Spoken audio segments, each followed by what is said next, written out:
Oh.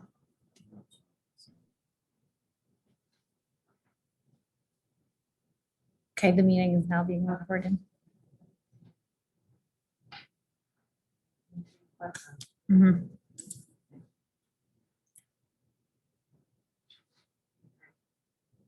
Good evening, and thank you for joining us this evening at the Borough Hatfield Town Hall meeting held May 12th, 2021 via Zoom. I'm the Borough Assistant Manager, Jamie Snyder, and before we start the meeting this evening, I would like to go over a few virtual meeting guidelines with you.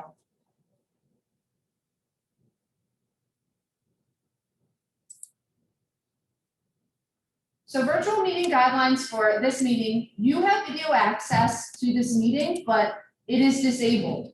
You can see us, but we cannot see you, and that is for security purposes. Please mute yourself if you are not speaking. There will be a question and answer portion provided at the end of the meeting. Please follow the guidelines for asking questions that were provided in the registration email. If you have any technical difficulties during the meeting, please call 267-421-4753. And also note that this meeting is being recorded and will be posted to the Borough website and the Borough YouTube channel for viewing.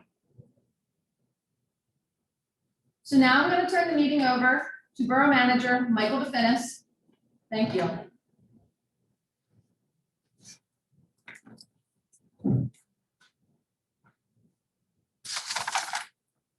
Thank you, Dave.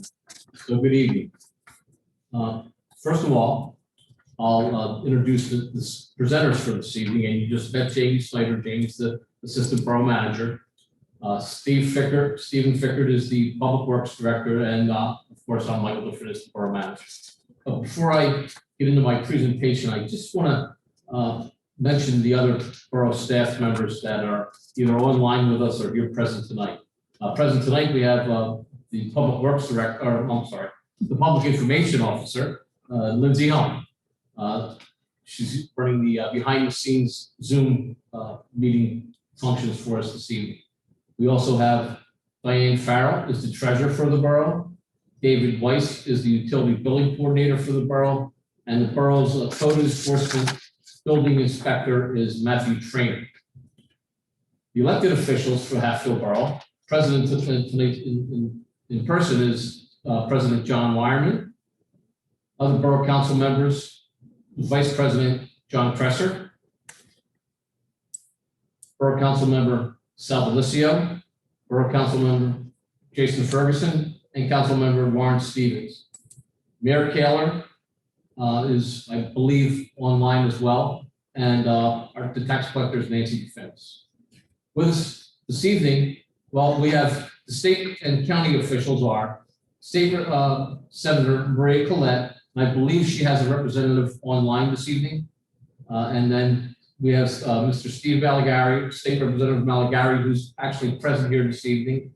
And before I call him up, I just want to say that we have our county elected officials, our Commissioner Dr. Valerie Akush, Commissioner Ken Lawrence, and Commissioner Joe Gale.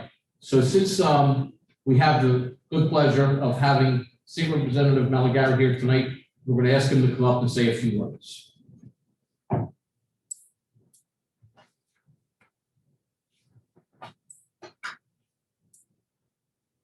Thank you, Mike. Thank you for having me. Good evening, everyone online. I am State Representative Steve Malagari. I serve the 53rd District. That includes Hatfield Borough. It's a pleasure to be here tonight, this evening. I look forward to the presentation. I've been through one of these before, and it is also very informative. So thank you to the borough staff, and thank you to the elected officials for having me here this evening, and I look forward to answering any questions at the end. Thank you so much.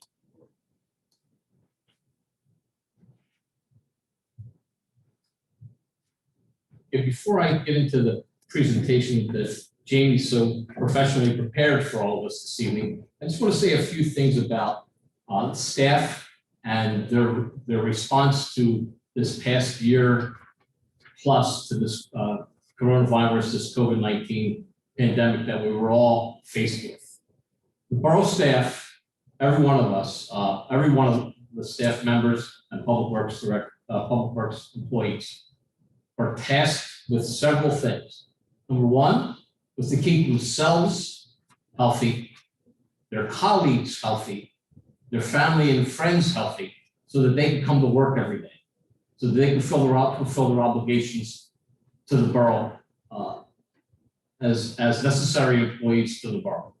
So they did that, and I'm proud to say, and I hope I don't jinx us, but none of the borough staff came down with COVID because of their dedication to the guidelines and the rules that were set forth by professionals, by the CDC and the state health department and the county health department. We followed the guidelines. We listened to what was set forth for us. We put them in place. Borough Council supported what we needed to get the job done, and that was taken care of. And I'm happy to say that due to the fact that they all adhered to the policies that were in place, we were able to operate at 100%. Now, some of us operated virtually some days until we got this whole situation under control. But every day, the borough was staffed and we functioned at 100%. And I'm proud of what the staff has done to achieve that. I want to mention some of the things that staff does. Jamie Snyder said, as she introduced herself tonight, is the assistant manager. Jamie's a lot more than the assistant manager. Jamie's the HR director, the grant administrator, the president of the Montgomery County Consortium of Communities. She's the PMEA board member. She's the AMP and American Municipal Power and American Public Power Association representative. Jamie has taken on all the responsibilities for organizing and setting up the Zoom procedures and policies when we needed to implement them. So as you can see, and you're going to find this out as I speak about the other members of the staff, they wear a lot of hats. In a small municipality like Hatfield Borough, you just don't have one job, you have several. So I just want to thank Jamie for everything that she's done every day. But when we really needed things to get done, all the staff chipped in and took on their role and expanded it to keep us operating at 100%. So one of the other things I'm going to mention is this building. We built this building, and Borough Council talked about this building since 1972. And then when I was challenged by Borough Council to get this building under construction, one of the persons who really was my right hand and my left hand was Jamie Snyder. Public Works Director Fred Leister and his assistant then at the time, Steve Ficker, were right there as well as the clerk of the works that had worked for us at the time, D. Glenn Snyder, who did a fantastic job as well. But I'm going to tell you, I would have no hair left if Jamie wasn't working with me side by side every day while this building was getting built. So I wanted to just mention that as that's one of the things she's done in arrears, the things that she does presently, and the things she's going to do in the future. You're going to be well served by this municipal dedicated employee. Our Public Works Director, Steve Ficker. Steve's responsible for the roads, stormwater system, parks maintenance, the sanitary sewer system, the electric system, and anything else that we can throw out. Now Steve has been the Public Works Director since February 1st. The day before he started as the Public Works Director, we had an 8-inch snowstorm, and he was on the job, and the crew reacted as if they didn't miss a beat. Everything was done, taken care of, and I'm sure the residents didn't know that we had a brand new Public Works Director operating for us. Steve has earned the respect of his colleagues, and now he's their supervisor. He's earned the respect of borough staff and Borough Council as well.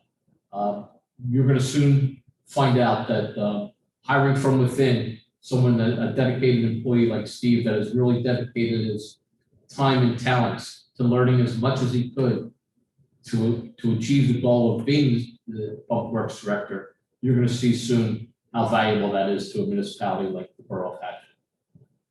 Our treasurer, Diane Farrell. Diane is much, much more than the bookkeeper here. Diane does prepare all the bills for payment for Borough Council approval.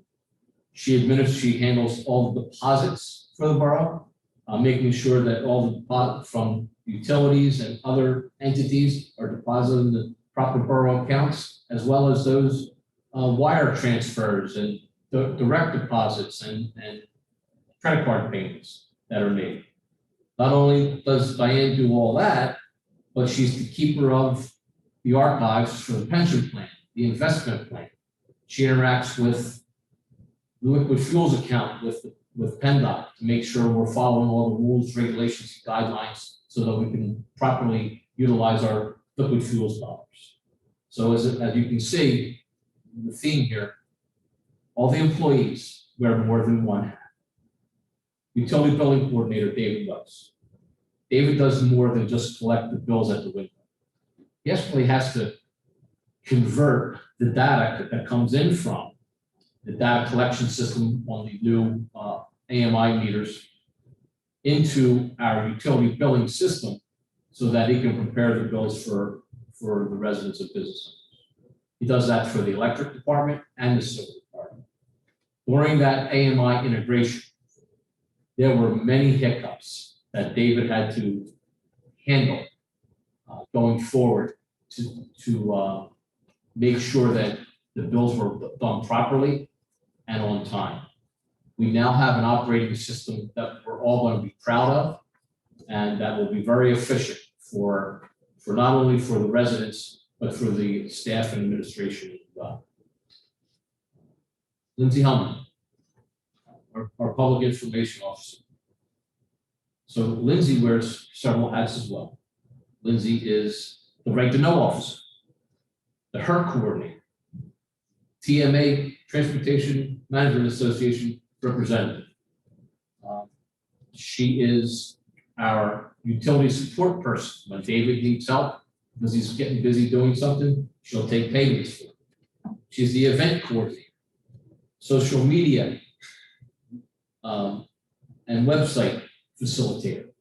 So as you can see, the theme here, all the employees wear many hats. The Public Works Department. I'm going to skip back to them for a minute because it's in the theme of the employees. I know that the Public Works Department does their job very well, and I can tell you why. I have very little interaction with residents or business owners about the Public Works Department unless it's positive. I rarely get a complaint about the Public Works Department. And I know that recently, during one of the functions that we had down at the Public Works facility, even vendors from outside of the area, outside the state, came to our facility and were amazed at the organization, the keeping of the equipment, and the way they care for their jobs, the way they take their jobs to heart. They were astounded that it was a Public Works Department. They've never been one so organized. So I want to bring that, let you know that what you see on the street every day as the face of the borough, the Public Works employees, they do a fantastic job for you, and it starts from where they keep their equipment and how they keep their equipment. So now that I'm done languishing on our employees, I want to say a few words about our elected officials. Our elected officials give us the resources that we need to get our jobs done. We present them with challenges, and they ask the right questions. We provide the right answers, and year in and year out, we operate in a business-like fashion to achieve the goals that Borough Council sets forth for us. And I want to thank them for their confidence, their trust, and their willingness to provide us with the resources that we need to get our jobs done. So now I'm going to move on to the budget or the agenda that was prepared. And I know I have Lindsay jumping around back and forth, and I really do appreciate her taking care of that. So the agenda is we're going to talk about the 2021 budget, personnel. I just covered most of it, but I'm going to cover a little bit more. Electric projects, the advanced metering system, infrastructure, the behind the meter generation, sanitary sewer and stormwater grants, Orchard and Forest Way Community Development Block Grant, East and West Broad Streets, North Main Street, H2O and PA Small Water Grants, other grants, East Lincoln Avenue Bridge Project, which is a DVRPC Retro Bridge Replacement Grant, the Liberty Bell Trail Study, CMAC Grant, Firehouse Flasher Grant, and then some 2021 projects, the 2021 ADA ramp, curb and ramp replacement project, the 2021 roadway resurfacing project, and the J Drive storm sewer project. And after that, we'll have some questions and answer session. So the 2021 budget is just over a $9.3 million budget in 9 separate funds. The borough breaks out its entire budget in 9 separate funds. This is done by guidelines set up by the state DCED. Each year they provide us with a chart of accounts, and the treasurer is in charge of monitoring that to ensure the borough is adhering to the most current general rules supplied by DCED. So for the most part, we actually have 9 separate funds in our borough budget. The general fund, the fire protection fund, the electric fund, the sewer fund, the capital projects, the sinking fund, the capital reserve, the sewer capital reserve, and the highway aid. The electric fund, the sewer fund, and the highway aid fund are actually enterprise funds. They stand alone. They have their own checking accounts, they have their own income, and they stand alone by themselves. Everything, all the other accounts are administered through the general fund. They get their funds from somewhere else, but the general fund, the electric, sewer, and the highway aid are dedicated funds. They get their funds from the resources of that account itself, the electric, sewer, and the highway aid. The highway aid is money that comes in from the state from liquid fuels. So every year, the borough and borough council is challenged with adopting a budget by December 31st.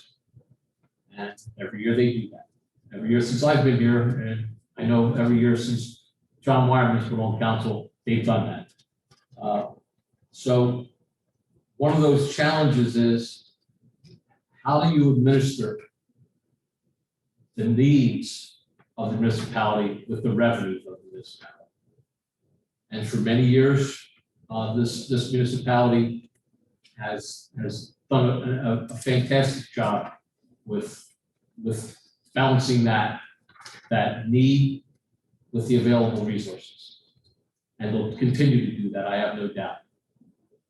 The challenges that face this municipality face many municipalities. The COVID pandemic, the coronavirus pandemic had a severe impact on resources, and expenditures were diverted to other needs to facilitate getting the job done. So Borough Council addressed it last year, and I'm sure they'll address it going forward in the future, how to balance the needs with the resources. Now I'm going to touch base on an issue that's near and dear to my heart, personnel issue. Our Public Works Director, Fred Leister, retired after 13 years. dedicated service to the borough and over 40 years of service to municipal government in other municipalities. Fred has been a wonderful asset to the team. We wish him well. Fred came to the borough just at the right time. We needed Fred and he came to the borough and stepped in, and he became a reassuring balance of municipal public works. He brought a value of experience and knowledge that we really needed. And then also rolled that over into that experience and that knowledge into the sewer and the electric system as well. So we wish him well. Fred was not just an employee here, or he's a friend of many of us. He became our friend. And we wish him and Irene well in their retirement and their pursuits. As I did say, we touched on the public works. We do have, as you know, the public works director began in February. And with that, we have a new hire. And then we have a summer help that's there as well. But the gentlemen who have been there for a long time, Derek Stover, Ed Polineski, and James Baskin, who are stalwarts in our public works department. They are there wearing many hats as well. If there's an electric call that they have to administer to, if there's a sewer call they have to administer to, they do it. If it's a road issue, if it's a flooding issue, they're out there and they're taking care of it. If it's trees down, they're out there and they're out to take care of it. So they wear many hats as well. And you know the theme here by now.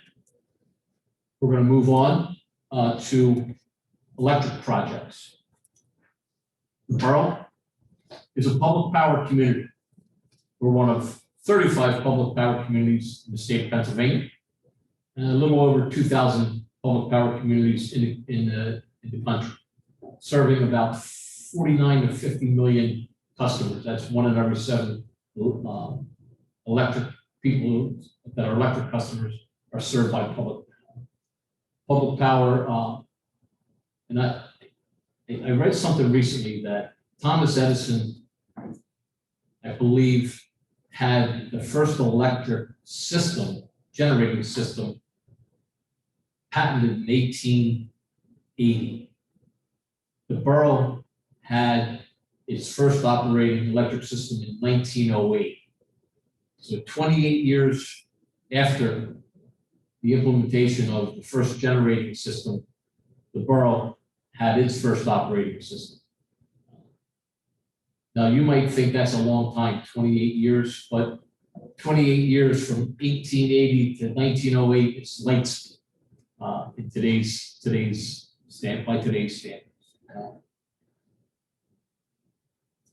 One of the things that brought the need for electricity to the borough was businesses wanted to stay open later, and they challenged Borough Council to bring electricity to the municipality.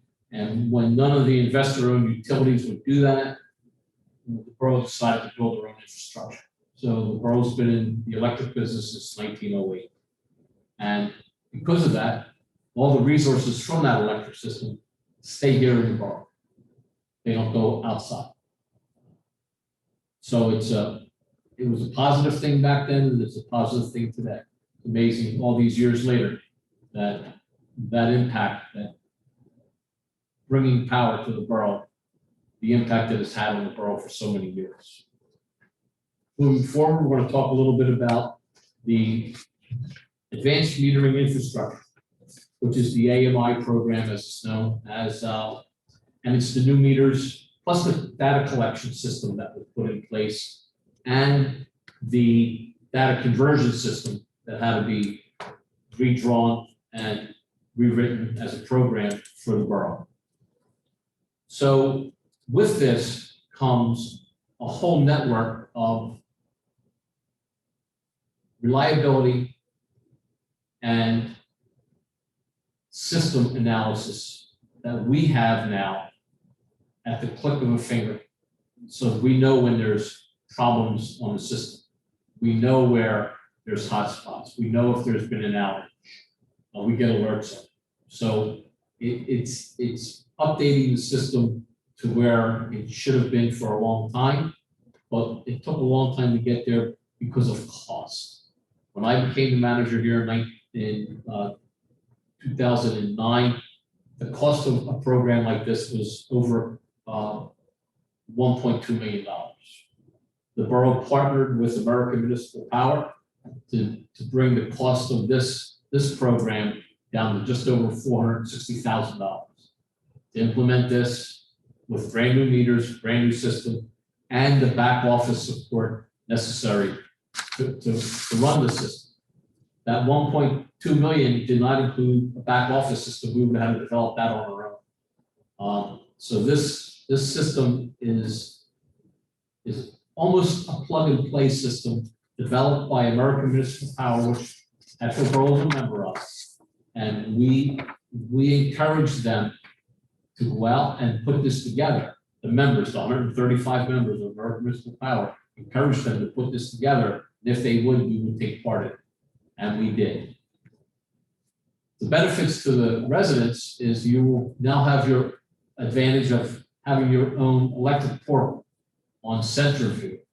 So you can go on the borough website, hatfieldborough.com, and find the CenterView link and click on it, set up your own account, and you can monitor your usage and take advantage of the hints that are on there for ways to reduce your electric costs.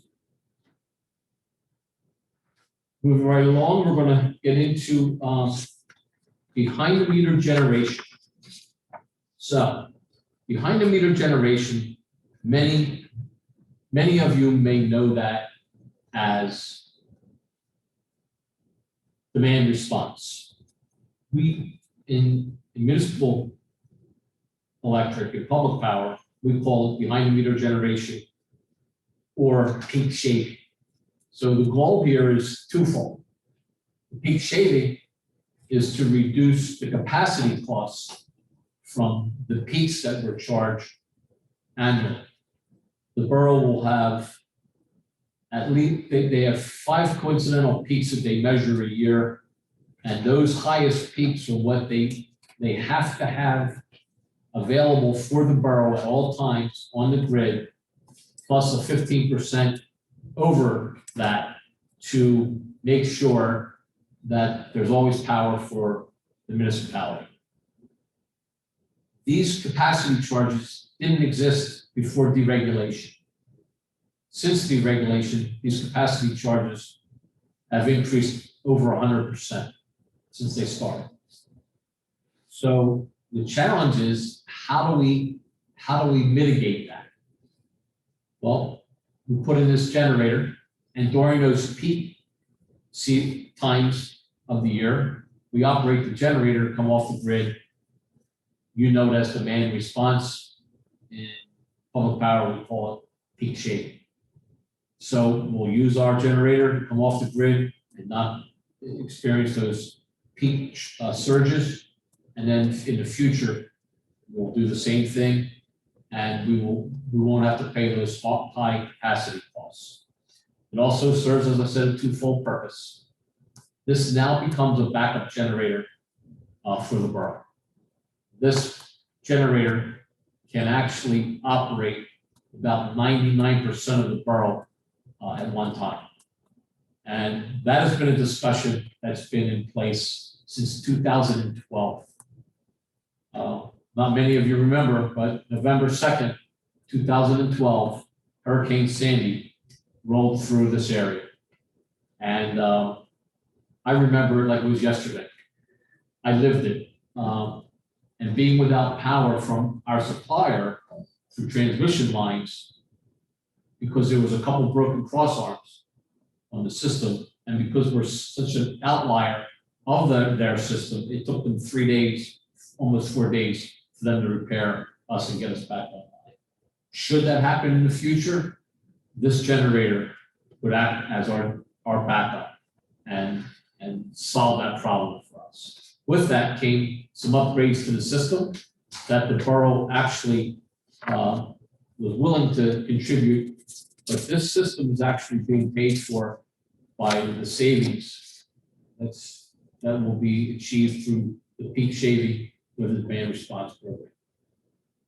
So I'll leave you with that right now, and I'm going to turn it back over to Assistant Manager Jamie Snyder.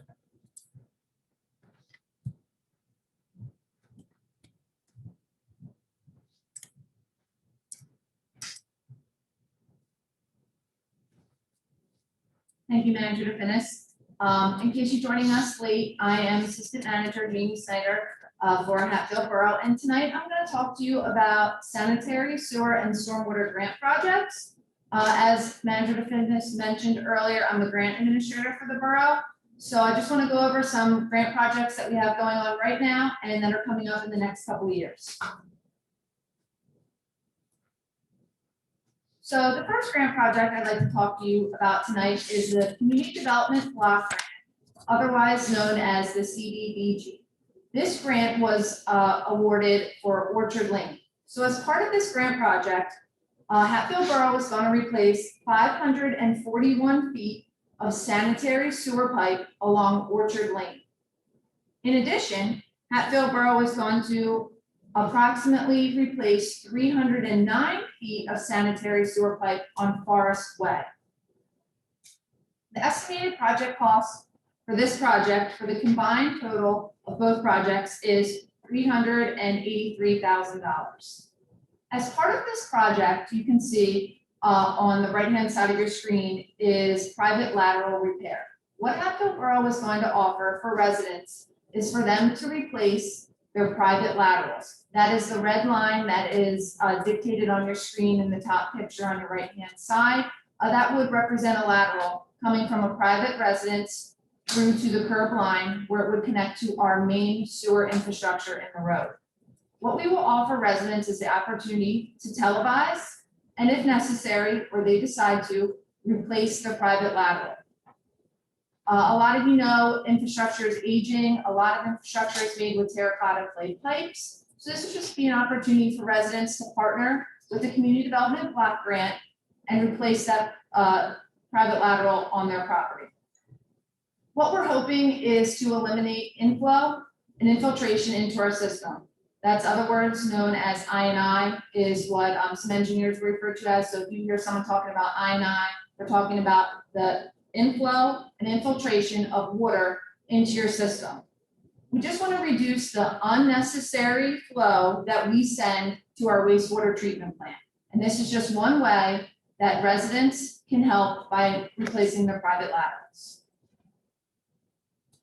So the next grants I'd like to talk to you about this evening is the DCED H2O PA Storm and Sanitary Sewer Grant, along with the DCED PA Small Water Grant. Though these projects are two separate projects, they're going to be combined as one large project. So what we're looking to do is to replace storm sewer infrastructure on North Main Street, East Broad Street, and West Broad Streets, as well as replace roughly 1,400 feet of sanitary sewer on North Main Street. What we're looking to do is replace the aging infrastructure. As you can see, between the two project locations located on your screen is basically a sinkhole. If you guys have traveled out of Hatfield Borough down West Broad Street, you might notice a steel plate over the road with a cone. Underneath that is that picture that you see in the center of your screen. That picture is aging infrastructure or infrastructure that's no longer there, which has created a sinkhole. This is the reason why Hatfield Borough has gone out for these grants. I did want to add that these grants would not be possible if it wasn't for our representatives, including Senator Maria Flett and State Representative Steve Malagary, and their support letters that we have written. Getting over $1.7 million in grant funds that the borough only has to match roughly $600,000 for is huge for a municipality, 0.7 of 1 square mile with only 3,200 residents and a $10 million budget. Projects like this are necessary to keep our infrastructure, our aging infrastructure moving forward. And without the support of our local representatives and the support of our council, these projects are not made possible. And it's extremely important that we recognize the infrastructure in our borough and the need of the replacement.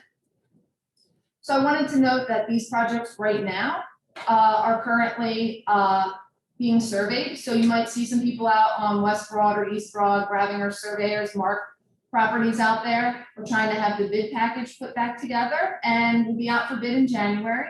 Once we authorize that for advertising, we're hoping to have the project started in spring of 2022. Because our estimated completion date would be prior to June of 2023.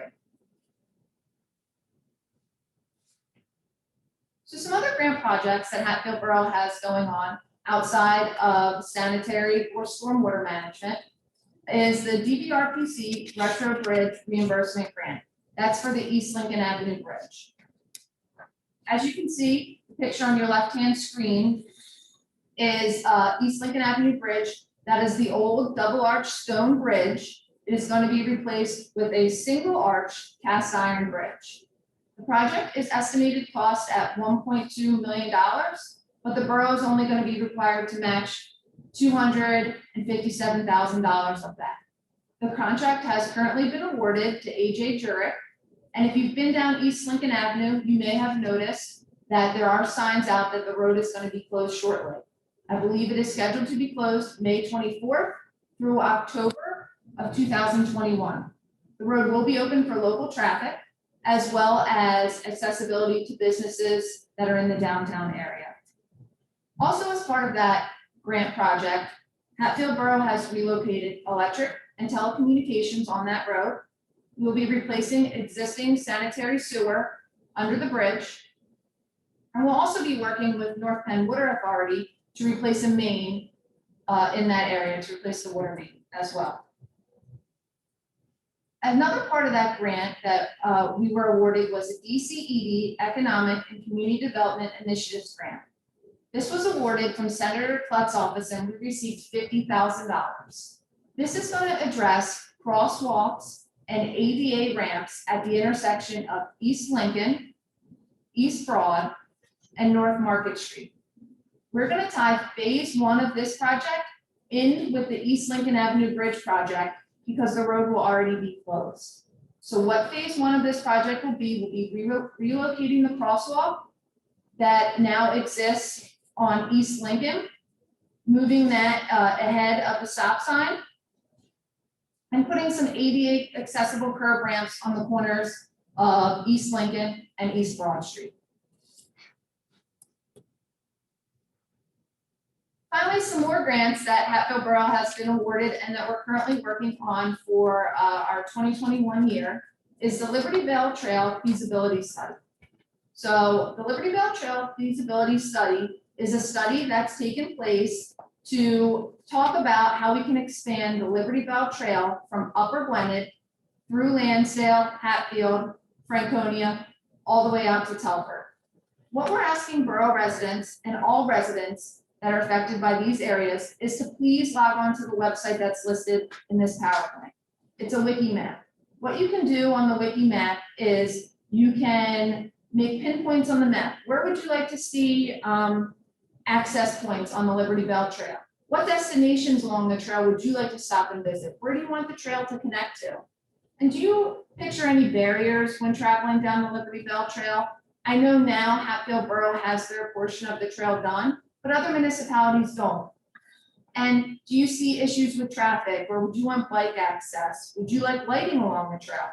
All these comments are going to be incorporated in the feasibility study, which is eventually going to be pushed to receive a funding grant to receive funds to be able to complete the Liberty Vale Trail from Upper Gwynedd Township through Telford.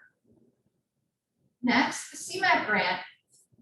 You got that I want to talk about. You guys may have noticed maybe some pickup in traffic on Main Street. That's due to the synchronization of the CMAQ grant. This is a traffic light synchronization grant that we went on with Hatfield Township. And it will connect all the lights and synchronize, hoping to eliminate traffic or lessen traffic, I should say, on Main Street in Hatfield Borough, leading out into the township down Cow Path. So we're hoping that with working with Armor and Sons and synchronizing the lights, that moving through the borough is gonna have less traffic and less backup during the rush hours of the morning and the afternoon. And finally, the last grant I want to talk about is the flashing warning device grant at the Hatfield Volunteer Fire Company. We also worked on this grant with Representative Malagary and Hatfield Township. And this grant is going to place flashers on North Market Street prior to the firehouse and Union Street prior to the firehouse. These warning flashers will allow pedestrians and commuters to see when a fire truck is entering or exiting the fire company. So the fire company will have a remote that they can access via telecommunication radio, or in their firehouse of when they're going to exit and they're going on a call, or when they would be back and entering the firehouse. We know that that turn there on the corner can be rough for commuters, and especially when the fire company is responding to emergencies. So these flashers will be implemented just as warning devices to let oncoming traffic know that there is activity in the area and that a fire truck is either exiting or coming back to the station, and to just take caution in that area. So now I'm going to turn the meeting over to our Public Works Director, Stephen Fickert, and he's going to talk about some 2021 projects.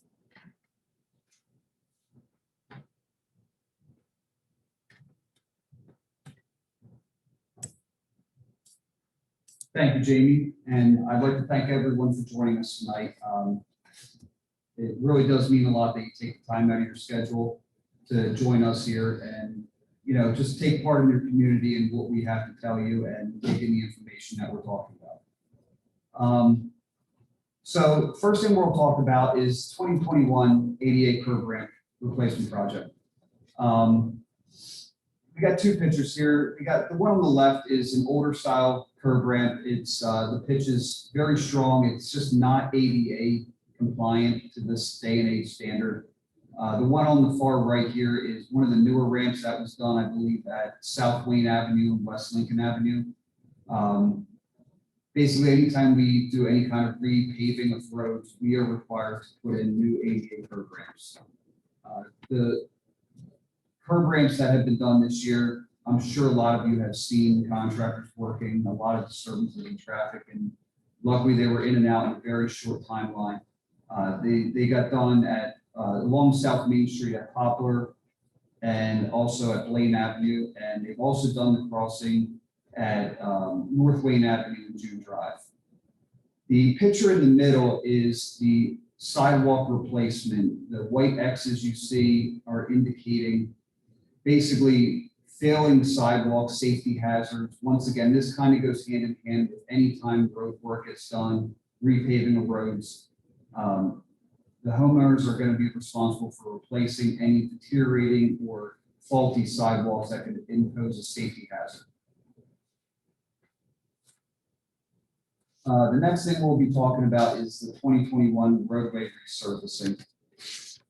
So the roads that we're going to be doing this year are North Wayne Avenue, South Wayne Avenue, and Blaine Avenue. The picture we have here on the left is a really good shot of North Wayne Avenue approaching June Drive. You can see clearly the deteriorating road, the cracks that are going through. It's really in rough shape. It's been long overdue, and it's something that we're really looking forward to have done. The picture on the right is actually Talminson Avenue approaching Heritage Park. That was done back in 2018, and it looks the same today that it does back in 2018 when it was done. It's holding up beautifully. So the final thing we'll be talking about is the J Drive Storm Sewer Replacement Project. This has been a project that's been ongoing for the past 4 years. We've been doing it in phasing, basically around the workload of the Public Works Department. This is one that the Public Works Department has been doing in-house on their own. We have basically had to replace about 1,600 linear feet of pipe in total and throughout the entire neighborhood. To this date, we've probably got about 900 foot worth of that pipe done. So we still have a large task ahead of us to complete this. But we're pretty confident that we're gonna make this all good in the end. The reason we're replacing this, you can clearly see on the picture on the left, the deteriorating inlet, it's falling apart. If you can imagine, see how that looks, the pipe underneath it is 10 times worse than that. It's old corrugated metal pipe, kind of touching on what Jamie was talking about with our deteriorating infrastructure that we have in different sections. So the picture on the right here is one of the new inlets that we put in. Much better quality products. All the pipe we're putting in is going to outlast me and everybody else in this room and on this meeting. So we should be getting well over 100 years out of all the products that we're using right now. So that's all I have for right now. I'm going to turn it back over to Jamie for some information resources.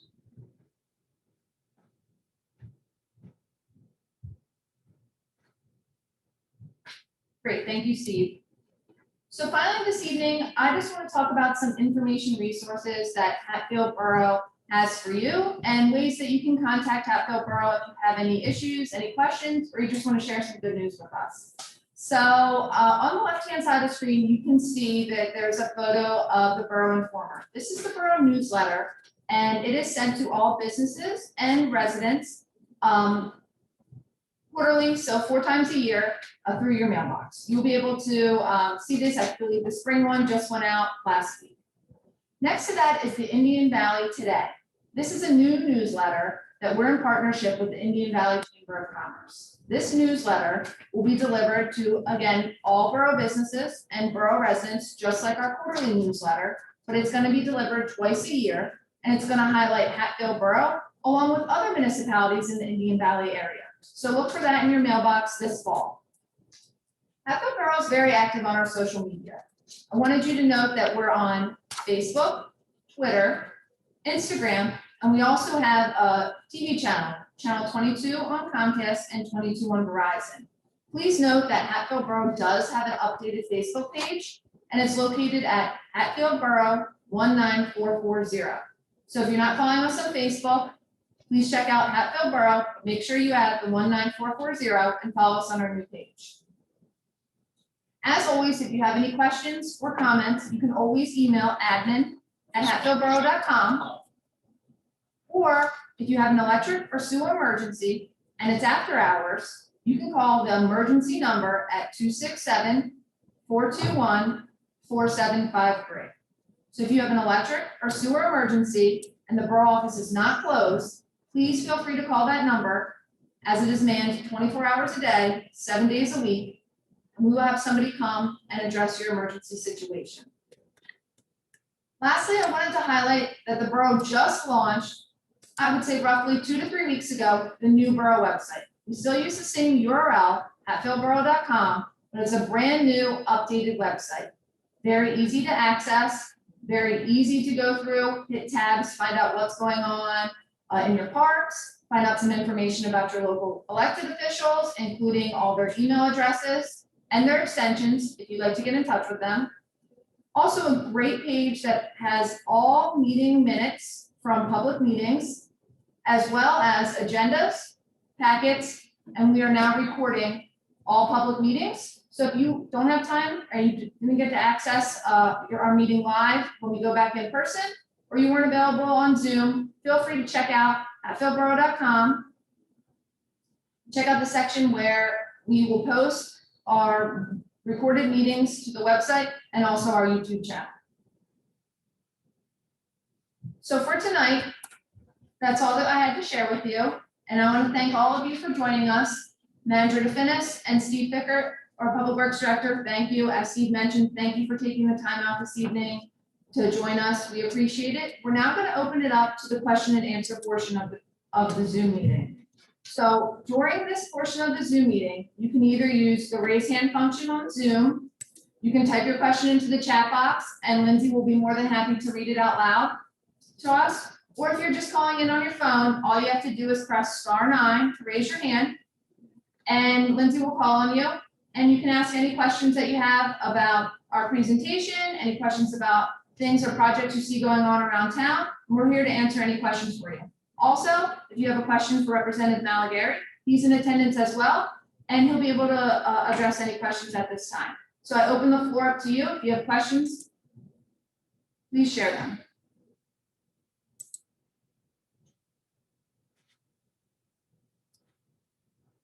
Mr. Wilcox, you may unmute. Go All ahead. right, thank you. You're welcome. I guess, since Representative Malagary is on the line or in person, just want to thank you for, I seen your memo about the bill you're going to be introducing for the fair funding reform and with Todd Stevens. And I certainly wish you luck in getting support for that. Cross my fingers and hoping something can be done as that affects our community in the form of school taxes. And certainly, if you can let us know how the community can help support that, and writing a letter to any committee members or whatever, feel free to let us know who to direct them to, or at least let me know who to direct them to. And the other question I had, since my wife mentioned to me is, I think last year, or maybe even the year before, there was information presented about possible grant opportunities for updating the borough parks. And I didn't know if there was any updates on that. Certainly in today's environment, I understand that, money might not be available, but like I said, I thought it was grant opportunities to do that. So. Mr. Wilcox, thank you for asking your question. I can speak a little bit about updating the borough parks. And what I wanted to mention was, you are correct. We had spoke briefly last year about putting out some DCNR grants that were available. We were looking to update Edgewood Park. And those grants are still available, and there are still things that Hatfield Borough is applying for, and Hatfield Borough is interested in doing. So I appreciate you bringing that up. We are looking at other parks as well, but right now we were focused on Edgewood as we were going for the park that was hit most for our insurance, or those things that are just a little bit dated, that play equipment's a little bit more dated than, say, Heritage Park. So yes, we are still looking into the DCNR grant available for small communities where we can update some park equipment. So thank you for asking that question. Representative Malagary, would you like to address Mr. Wilcox's question? Sure, I believe you can. Mr. Wilcox, can you hear me? Yes. Wonderful. Yeah, I appreciate you voicing your support for that legislation. I look forward to seeing the fair funding formula actually get through and become accomplished.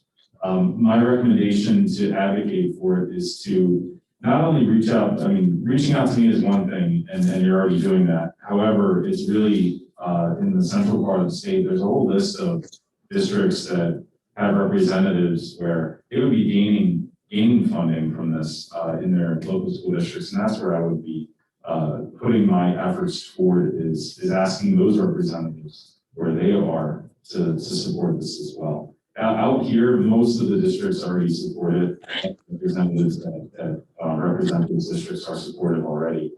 It's more where we have to reach out to the western and central part of the state is where we need that support from. And as far as grants are concerned, we do have some grants that will be coming forward as well. They have to get funded each year, and that comes on a periodic basis. And whenever those grants do get funded again for parks, I'll be sending that over to the borough as well. Thank you for your question.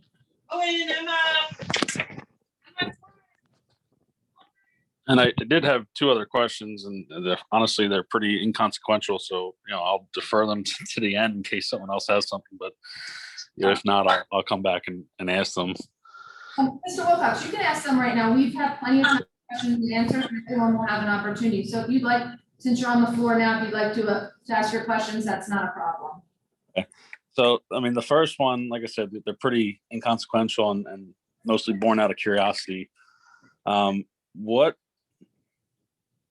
I don't know how to phrase it because I don't want to come across as, but the street trees along North Main, South Main, and Broad Street, they were trimmed back pretty heavily over the winter, I think. And frankly, they just don't look that great. I don't think that they'll really recover and turn into anything. So I didn't know. My understanding was they were installed as part of a revitalization, maybe a streetscape project, but I didn't know if there's plans to just remove them completely, maybe replant them, but again, it's just born out of curiosity mostly.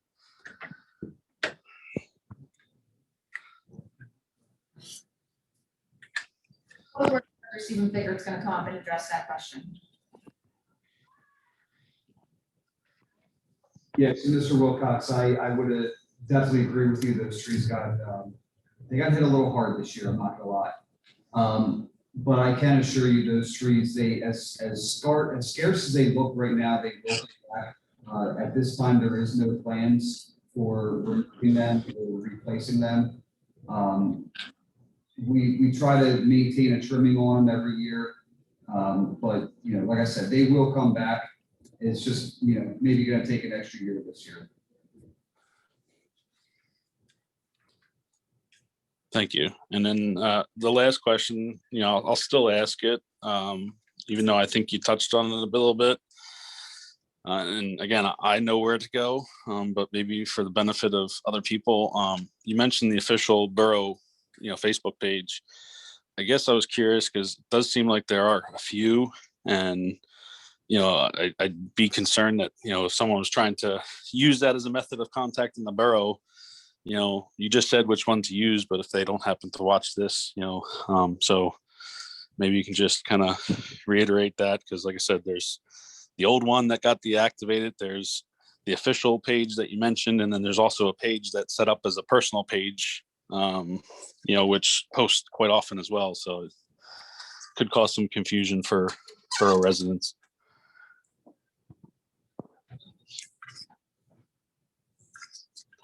Ms. Wilcox, thank you. Yes, we're aware, Public Information Officer Lindsay Hellman, she had said that there are actually 2 pages, but the one that she posts mostly to is Hatfield Borough 19440. The reason there was confusion is we were locked out of, for some reason, the original page, and we tried to gain access and we couldn't. So we're trying to let everybody know by posting, which thank you, you can probably do a better job at just reiterating the fact that it's Hatfield Borough with the 19440, because I know a lot of residents and a lot of people are on social media, and that's probably how they get most of their communication.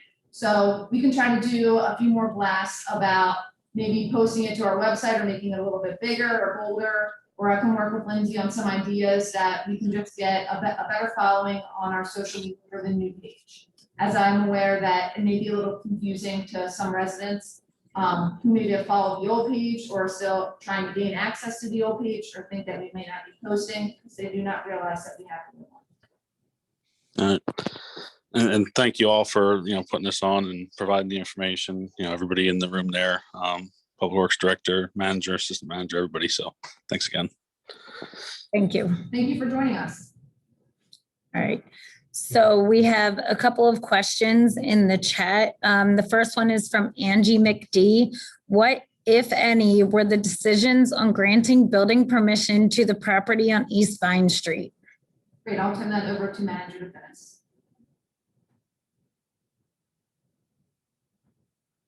So I'm a little confused on what property on East Vine Street are you referring to?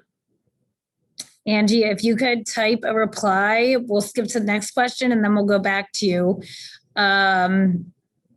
We'll go to this one. Any plan in the future to repave West School Street and J Drive?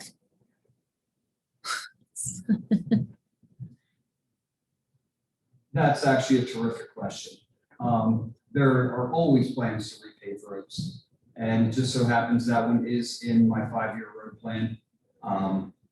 I can come up with a 5-year road plan, 5 years in a row, and every year it's going to be different. So as of right now, that is within the next couple of years. I can't make any promises or guarantees on how soon, but like I said, probably within the next, I would say, at least 3 years, I would hope that road would get repaved. Okay, I'm still waiting for an answer from Angie, but another question Angie had was, we took a poll about one trash company or not for the borough. Whatever came of that? So we actually, I believe, counted the tabulation, and it was almost split. yes and no. I think there was like 2 votes different. Yeah. Yes, to go to a single trash hauler or not. Borough councils want to have to decide if they want to move forward with that and put out a bid for that project, and they would have to do that for the 2022 season. Okay, she said that it is right below 154. It may actually be in the township, but I know we are in the borough in East Vine and we're sent notices about it. Yeah, that I believe that project was withdrawn from consideration at the zoning hearing board in the township. It was, that property is in the township, and the borough was served as well, received a letter about the property. That was withdrawn from consideration at the township zoning hearing board. We currently have no other questions in the chat or by hand raise. Okay, well, if there's no other questions, again, thank you all for attending, as been said. If you have any questions in the future, do not hesitate to reach out to any members of staff, and we'll be here to answer. Hopefully, I say this with a sincere hope that we will return soon to public meetings here in the borough office, and then as well as full access to the borough building, hopefully here in the summer. So thank you all for attending. Be safe. One thing I guess since I have the publics here, Memorial Day, there will be a service down at the SEPTA lot in front of the SEPTA property at the memorial, the War Memorial there on Memorial Day. I believe it's at 10 o'clock in the morning. So there will be no Memorial Day parade this year, but there will be a memorial service at Memorial Park there at where Market, Broad, and Lincoln all come in together there at the SEPTA property at 10 o'clock. So, and it's open to the public. Of course, any guidelines that are still in place must be adhered to. So thank you very much.